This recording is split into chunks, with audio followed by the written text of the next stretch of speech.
So there's a wonderful teacher, George Pransky, who talks about this kind of thing. And he talks about it in relation to relationships specifically.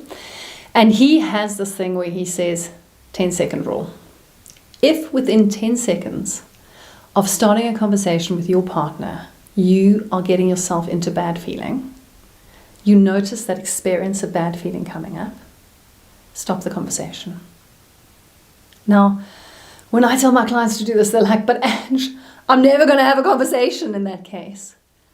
But that's not true. You learn to have a conversation without getting into that bad feeling. But you can't learn to have a conversation without getting into bad feeling unless you practice it.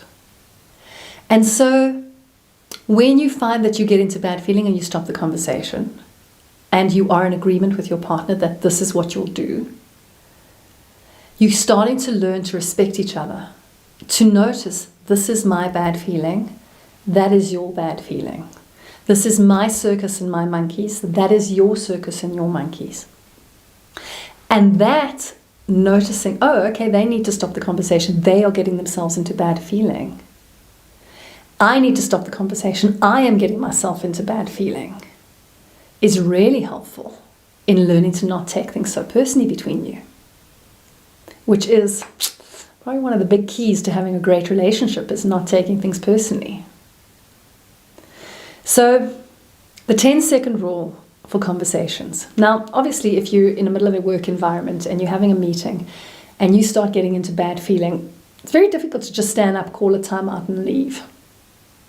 But in these situations where you are able to create a greater and greater and greater sense of awareness of self, and you're able to see, wow, I really took that comment personally, and you're able to see, wow, I really feel a lack of respect in this moment.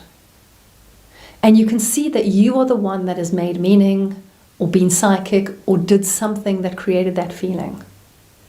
Then you start to create the superpower where you're completely unfuckable within these situations. But when you don't have that capacity, you are infinitely fuckable with. And you keep thinking that it's somebody else who's trying to mess with you. As opposed to, oh, I'm actually allowing my own mind to make meaning of that, which is what is messing with me right now. Yes, sometimes people mess with you. That's because there's something going on with them.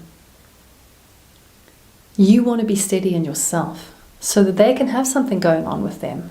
And you can just sit back, relax, water off a duck's back while you're thinking to yourself, gee, I wonder what's going on with them that they're so aggressive today. That's a superpower.